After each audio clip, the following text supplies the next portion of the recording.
Bonjour et bienvenue dans cette 2 minutes patrimoine. Nous sommes fin septembre et nous pensons que la hausse des taux tire à sa fin. Ce qui veut dire que nous avons un certain nombre de stratégies que nous allons pouvoir enfin développer dans cette période où on pense que l'on ne va pas être contrecarré par une nouvelle hausse de taux, ou alors celle-ci sera assez faible. Alors, on va vous parler aujourd'hui de, globalement, 4 classes d'actifs. La première concerne bien sûr les obligations. Il est temps de revenir sur des obligations.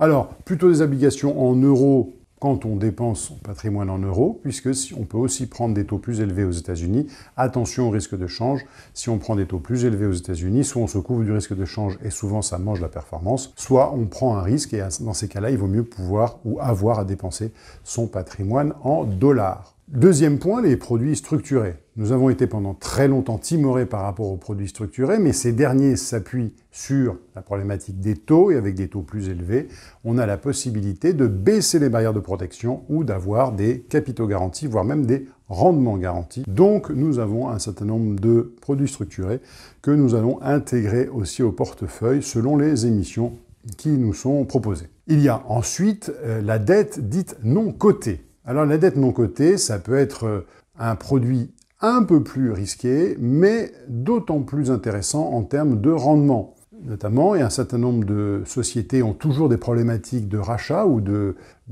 LBO, de leverage buyout. Ça veut dire simplement quand je veux transmettre ma société à quelqu'un, eh bien, je vais la transmettre en faisant appel à la dette. Et c'est pas parce que aujourd'hui les taux ont monté qu'il n'y a pas un intérêt à transmettre ou à faire rentrer un repreneur dans la société que je suis en train de reprendre ou que le management est en train de reprendre. Donc là, aujourd'hui, on se retrouve avec des taux intéressants.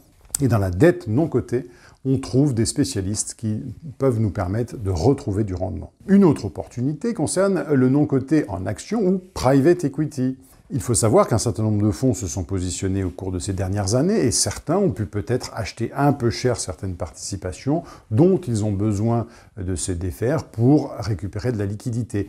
Ou en tout cas, les valorisations ont baissé et à ce moment-là, on peut rentrer sur ce marché avec un rendement espéré à 3 ou 4 ans qui peut être bien supérieur à ce que l'on a pu attendre il y a 2 ou 3 ans. Voici donc pour cette rentrée un certain nombre de supports de diversification de votre portefeuille, sachant que, en ce qui concerne les actions non cotées, nous pensons que le triptyque est en train de se mettre en place, c'est-à-dire que dans un premier temps, nous avons une correction du monde obligataire suite à la remontée des taux.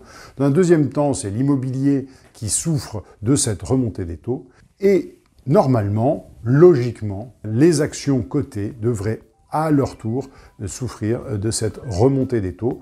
Donc c'est pour ça que nous incitons pour cette rentrée à une certaine prudence sur les actions. À très bientôt pour une 2 minutes patrimoine. N'hésitez pas à vous abonner à la chaîne et à nous suivre sur les réseaux sociaux comme LinkedIn ou Twitter X.